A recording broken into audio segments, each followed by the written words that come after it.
So I just figured out that this is a female. And I'm sorry for my voice, I'm a little bit sick. But yeah, a friend of mine on Facebook taught me how to sex cicadas. So you basically just flip them over, and the females don't have this certain flap that covers their private parts, I guess. So you've got the females with no flap, and then the males have a flap. And I'm thinking one of these down here could be a male. I don't know. This one's bigger. She's bigger than these two, and I don't know if that has anything. Okay, this one's making noise. So this is, yep. You can see the flap on this one if I can zoom in properly. Right above the little black, there's like little black lines, and right above that there's two flaps. It almost sounds like the noise is coming out of those. I always thought it came out from the head region, but it sounds like it may be coming out of those flaps, which is crazy.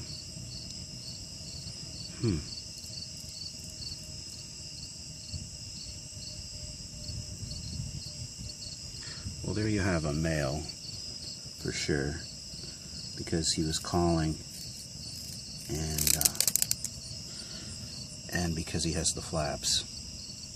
She doesn't make any noise at all, and I've been handling her for a while. She's really pretty. Look at that. Gorgeous. Now these are annual cicadas, so they're not going to be underground for 17 years or any extended length of time. But since they're out here, I figured I'd pick a few of them up and try to learn a little bit more about them. Let's just out of curiosity see what's going on with this one here.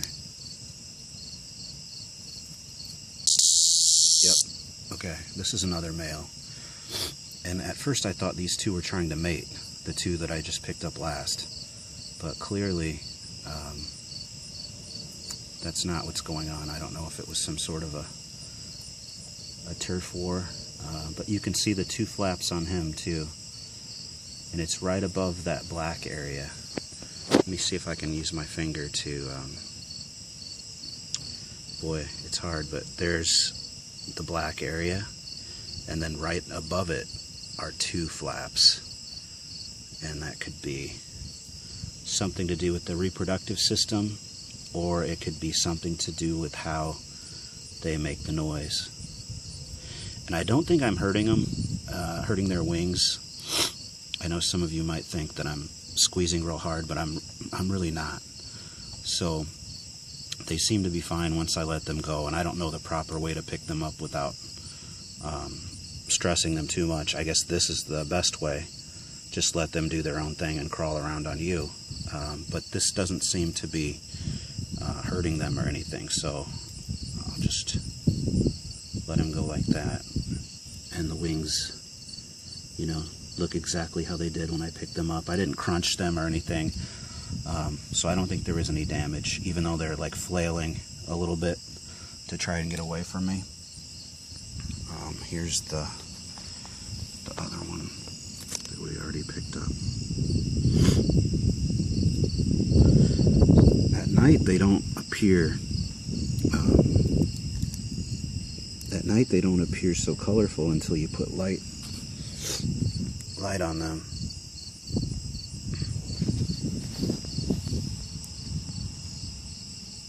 And there's probably more nearby, I'm sitting under a metal halide bulb, a really powerful outdoor bulb, and it brings in all kinds of insects. Almost every night that I come out here, I find something.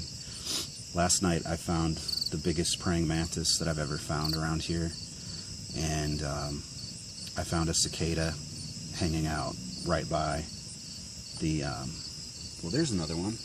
Hey, here we go. There's lots more of these. There's a dead one. But yeah, so I found a cicada nearby the praying mantis, and a moth just randomly landed on the cicada, and the cicada screeched.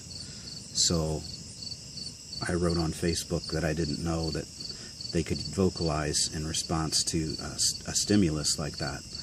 You know, I thought it was always just something to do with mating and calling for a mate. But a friend of mine said that no, even when they're startled or picked up by a human, they will actually make vocalize and make that noise. So she sent me a picture of the undersides, and you can see little bugs, just like ants, crawling on these cicadas. They're probably just about to die, you know. That one over there is already dead, and these aren't moving real fast, and the ants are moving in. They could be on their way out. There's something on the back of this one here. But anyway, she taught me how to look for those flaps on the bottom to sex them, and she said only males will call, and they have those flaps. So I wanted to come out tonight and test it out, and sure enough, she was right.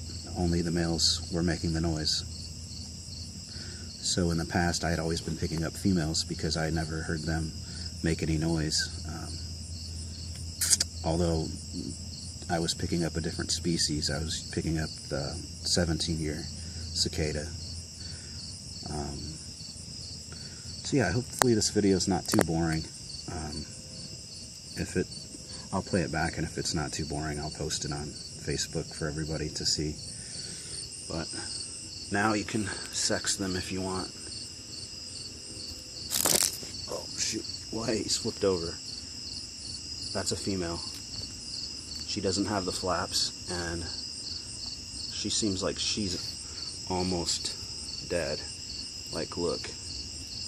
I mean, she's on her last leg there. She's still moving, but not for very long. Yeah, but that's it. See? No flaps and no vocalization, so it's definitely a female. And this one is still with me. He is just content. What an interesting face. Look at that. Crazy. I wish I had a macro lens that could really zoom in on their faces.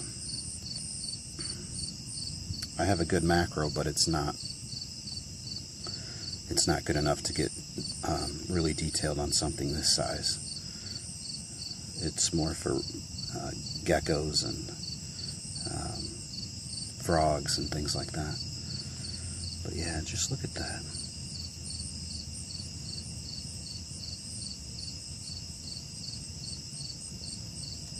I guess I can't get that close.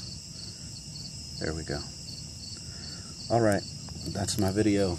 Now you know how to sex cicadas. You know you want to. Go outside at night, and these aren't going to be around for long. It looks like several that are laying around me are about to die, so you'd have to do it soon or wait till next year, but it's something you could teach to little kids, how to sex a cicada. Alright, bye-bye.